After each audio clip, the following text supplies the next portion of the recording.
और जोर से तो बाहर रोटी नहीं खाता सारा दिन है। हाँ। चल, अब जो 20 साल से सामान इकट्ठा किया है ना, उसे सही जगह पे पहुंचाने का टाइम आ गया है। उसकी पैकिंग शुरू कर दे। अब माही मलिक शाही तरीके से रहेगा वहां पे जाके। गुस्ताखी माफ हुजूर, मैंने तो यहाँ तक सुना है कि वहाँ बड़ी बड़ी बोलियां लगने वाली हैं। लेकिन हमारे ससुर जी से ऊंची बोली कौन लगा सकता है, क्योंकि इनसे बड़ा तो कोई है ही नहीं, ना दौलत के हिसाब से और ना ही दिल के। कर लिया? चल दफा सामान बांधना शुरू कर। आओ पुत्र जी आओ।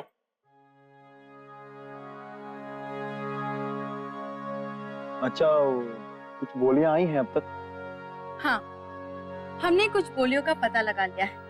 हम आप दोनों को बताने ही वाले थे। इससे हमें पता चलेगा कि ऑक्शन वाले दिन किस तरह की बोलियां लगेगी। मैडम जी, आपके लिए एक और लिफाफा है। हमारे आदमी एक एक बोली की जानकारी हमें दे रहे हैं। ये सबसे ताजा खबर है, इसे देखते हैं।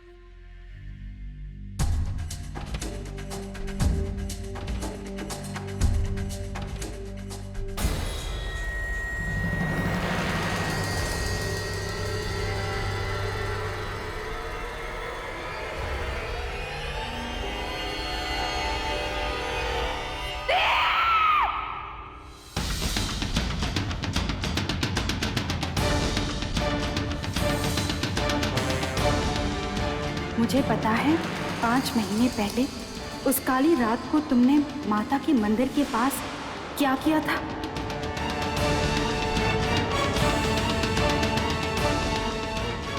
क्या हुआ?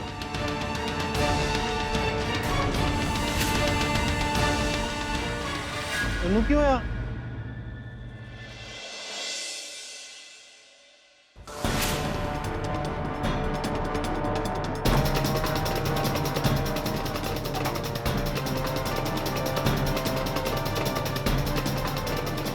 माय गॉड, ये मैसेज कौन भेज सकता है? उस रात छोटी पहाड़ी पर क्या हुआ था, ये कौन जान सकता है? जान? जान? जान?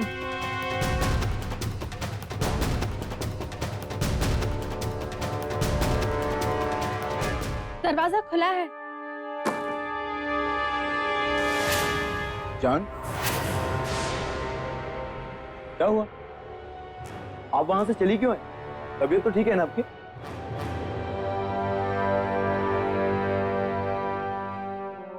आप कैसे समझ जाते हैं ना हमारी हर बात? हल्का सा सरदर्द है अगम, और कुछ नहीं। वो चिट्ठी किसकी थी?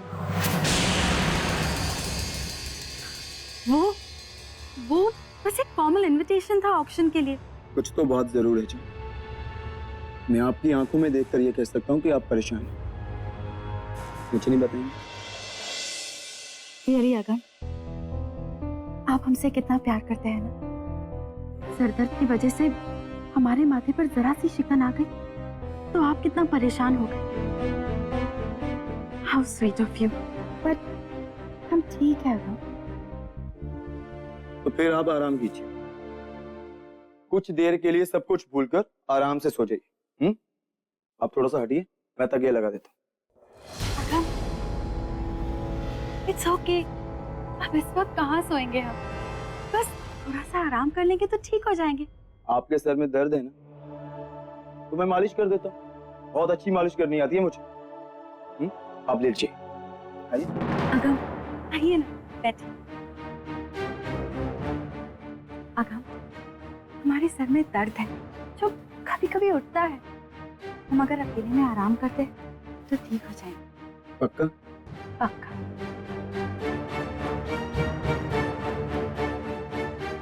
ठीक है, ध्यान रखिए।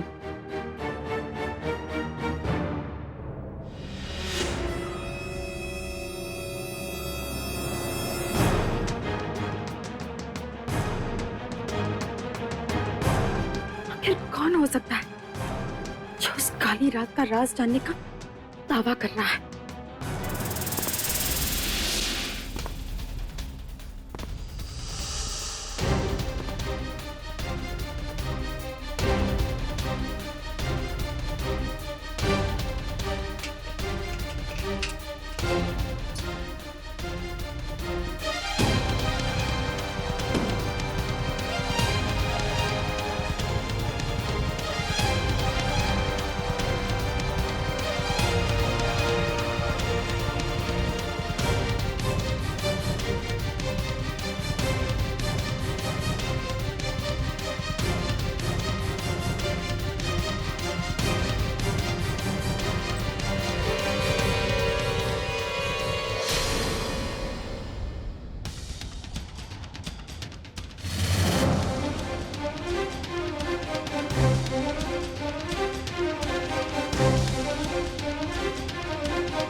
निमृत जी,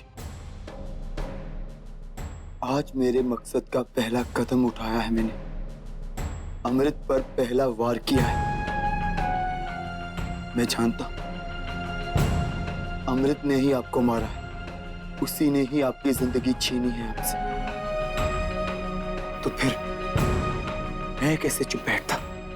ये चिट्ठी तो एक शुरुआत है। अमृत को अंदाजा भी नहीं होगा कि आने वाले वक्त में उसके साथ क्या क्या होने वाला। एक एक बात का गिन गिन के बदला लूंगा मैं। ना कुछ भूला हूं, ना कुछ भूलूंगा मैं। भूल गए ना सब कुछ? कैसे कब्जी इतनी जल्दी मुझे मेरे प्यार को कैसे भुला दी?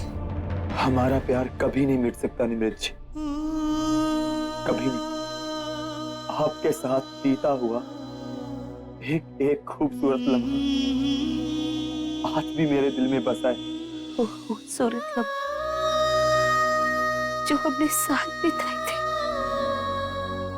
आपकी जिंदगी से ऐसे गायब हो गए जैसे उन लम्हों को हमने कभी जिया ही ना हो। कैसे सब कुछ भूल गया? कैसे? निमृत जी, बस आपकी यादों के सहारे ही तो जी रहा हूं मैं। हाँ,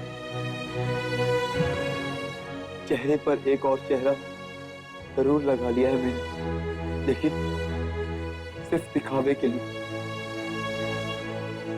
मैं आज भी आपका वही अगम हूं जो सिर्फ और सिर्फ आपसे ही प्यार करता है। अमृत ने आपको मार दिया तो उसने ये सोचा होगा कि हमारा प्यार खत्म हो गया, लेकिन उसे क्या पता, सच्चा प्यार कभी खत्म नहीं होता। वो एक जज्बा बन हमेशा दिल में बसा रहता है। सुना था मैंने, सच्चा प्यार हमेशा के लिए होता है, लेकिन आपके लिए हमारे प्यार की कहानी खत्म हो चुकी है। क्यों कच्ची? क्यों? अमृत से आपकी मौत का बदला लेना है मुझे, क्योंकि आपकी मौत नहीं हुई निमृत जी, आपकी हत्या हुई। मेरी नजर में बहुत बड़ी नाइंसाफी की थी भगवान ने। इसी नाइंसाफी का जवाब मांगने चला गया था। क्यों किया आपने ऐसा? अरे आप तो अपने आप को देवी माँ कहलवाती है ना? अरे अगर आप सबकी माँ है तो आपने अपनी बच्ची के साथ ऐसा कैसे होने दिया? मेरी निमृत को कैसे मरने दिया आपने? बोलिए, जवाब दीजिए मुझे। अरे आप क्या बोलेंगी? आप तो एक पत्थर की मूर्त है ना। जब मेरी निमृत मर रही थी तो आप तो यहाँ बैठकर चुपचाप तमाशा देख रही थी। मेरा दिल कहता है कि मेरी निमृत जी अपनी मौत नहीं मरी, और जब तक मुझे पता नहीं चल जाता कि उनकी मौत कैसे हुई है, मैं चुप नहीं बैठूंगा। आपको अपनी मान्यता साबित करनी होगी। आज रात आपको मुझे जवाब देना होगा, वरना अभी इसी वक्त आपके कदमों में मैं अपनी जान दे दूंगा, और मेरी मौत की जिम्मेदार आप होंगी, सिर्फ आप होंगी।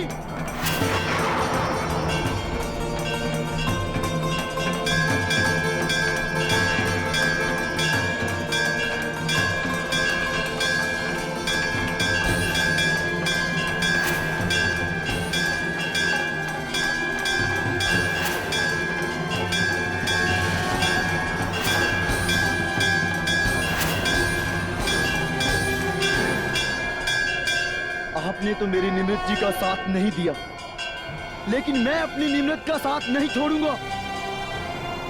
मैं खुद अपने आप को मारकर अपनी निमृत जी के पास चला जाऊंगा। जय काल विकरालिनी, कपालिनी, करमालिनी।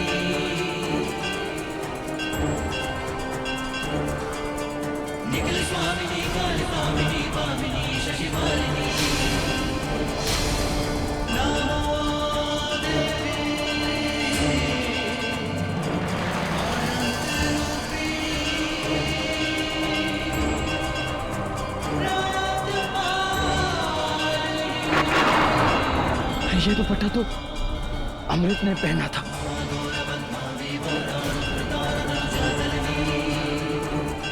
अमृत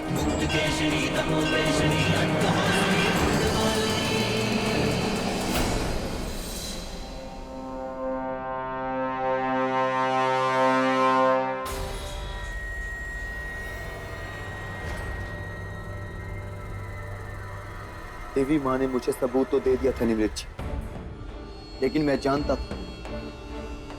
था कि अमृत कितनी शातिर है। उसे सजा दिलवाने के लिए ये दुपट्टे का टुकड़ा काफी नहीं है। और वैसे भी कानून उसे क्या सजा दे, 10-20 साल की कैद। मैं इससे भी बड़ी सजा देना चाहता था अमृत को। उसकी जिंदगी में दाखिल होकर उसके विश्वास को जीतना चाहता था, ताकि वो दुनिया में सबसे ज्यादा विश्वास मुझ पर करे, जैसे कि आप उस पर करती थी। लेकिन आपको विश्वास के बदले में क्या मिला? मौत। उसी तरह अमृत को भी विश्वास के बदले मौत ही मिलेगी, और वो मौत मैं दूंगा अमृत को। इसीलिए मैंने ऐसे हालात बनाए ताकि वो मुझसे शादी करने पर मजबूर हो जाए। और मैं एक प्यार करने वाला और ख्याल रखने वाला पति बन गया। लेकिन हम दोनों के बीच पति पत्नी वाला कोई संबंध ना बना, और आज वो खुद से ज्यादा मुझ पर विश्वास करती है, जिस तरह उसने आपके विश्वास का आपको इनाम दिया था। मैं भी उसी तरह, ठीक उसी जगह पर उसके विश्वास का इनाम दूंगा उसे, और इनाम होगी मौत। मौत दूंगा मैं अमृत को। घिन आती है मुझे अपने आप जब उसे छूता देखता। नफरत उफलती है मेरे दिल में। मेरे दिल की बात मैं अपने चेहरे पर नहीं ला सकता,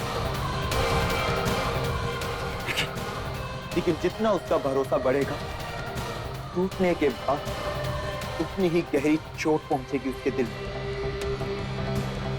और यही मैं चाहता हूं निमृत जी, यही मैं चाहता हूं। आप जानती हैं निमृत जी, मैंने आज का दिन ही क्यों चुना अपने पहले बार के लिए?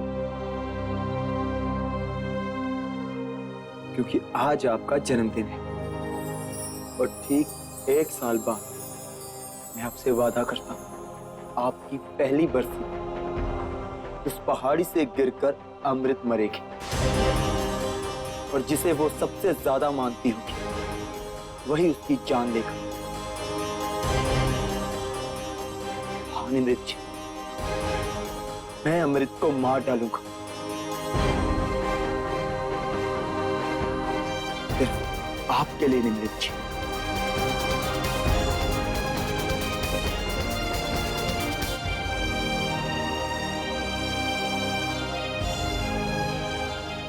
निमृत जी, ये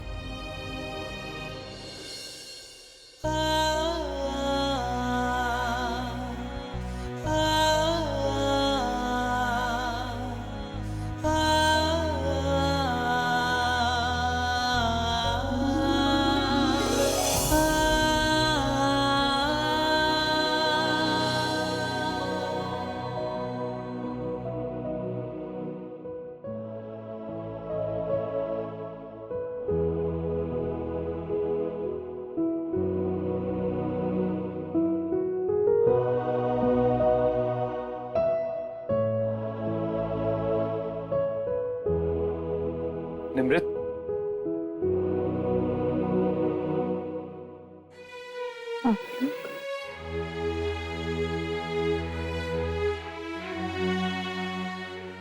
तुम्हें याद है आज तारीख क्या है? आज तुम्हारा जन्मदिन है। Happy birthday.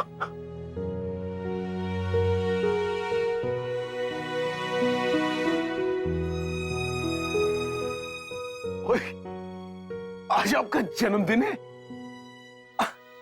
आज मेरी बच्ची का जन्मदिन है। हैप्पी बर्थडे बेटा। God bless you. रब रखा। तो ये था वो सरप्राइज जो आप मुझसे छुपा रहे थे। बहुत ही खूबसूरत सरप्राइज है captain. Thank you so much. कुछ कमी है। I know just the thing. आज का ये शुभ दिन हम इसकी शुरुआत करते हैं मीठा खाने से। Happy birthday to you. Happy birthday. आज आप ये नहीं कहेंगे कि मैं डाइट पर हूं। बर्थडे के दिन कोई डाइट शायद नहीं। चलिए ठीक से खाइए। Happy birthday to you. Good girl. ये लीजिए कप्तान साहब।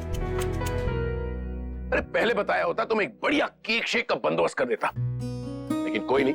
दिन अभी शुरू हुआ है। कल शाम को हम एक बढ़िया सी पार्टी रखेंगे। व्हाट से? एब्सोल्युटली।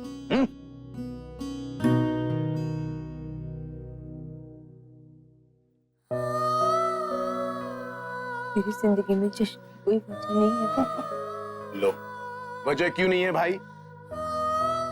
जिंदगी अपने आप में एक जश्न है बेटे। और फिर उसके बाद जब हम इस दुनिया में आते हैं तो सबके लिए बहुत खास दिन होता है। क्यों तेज? बिल्कुल। इस जिंदगी की बात करें, उस जिंदगी की जिसने धोखे के अलावा मुझे कुछ नहीं दिया। और प्लीज मैं आप दोनों से रिक्वेस्ट करती हूँ कि मुझे मेरे हाल पर छोड़ दीजिए प्लीज। निमृत बेटे, कैसे समझाऊं इस पगली को? मौत से लड़कर आई है। अगर ईश्वर इसे जिंदा रख रहा है तो यूं अकेले में घुटते रहने के लिए इसके साथ जो कुछ भी बुरा हुआ है तो क्या ये बदकिस्मती समझकर चुपचाप कबूल करती रहे? नहीं। आप ठीक कह रहे हैं मिस्टर ओबरॉय। निमृत के साथ जो भी बुरा हुआ है उसे याद करके तिल तिल जलने से कोई फायदा नहीं। उसे इंसाफ के लिए लड़ना चाहिए और अपने गुनहगारों को सजा दिलानी चाहिए। लेकिन ये कैसे मुमकिन है बेटे? निमृत तो पूरी तरह से हार मान चुकी है। मैं जानता हूं कि ये कैसे मुमकिन है। निमृत बहुत साफ दिल की, खुद तकलीफ सहेगी लेकिन अपनों को तकलीफ नहीं देगी। उसका सिर्फ चेहरा बदला है लेकिन निमृत नहीं बदला। लेकिन आज उसका जन्मदिन है मिस्टर ओबरॉय, और आप देखिएगा एक नई निमृत का जन्म होगा आज। इस बात का मैं आपसे वादा करता हूं। बस रब से इतनी दुआ है कि वो हमारा साथ दे और हमें जल्द से जल्द हमारी नई निमृत मिल जाए।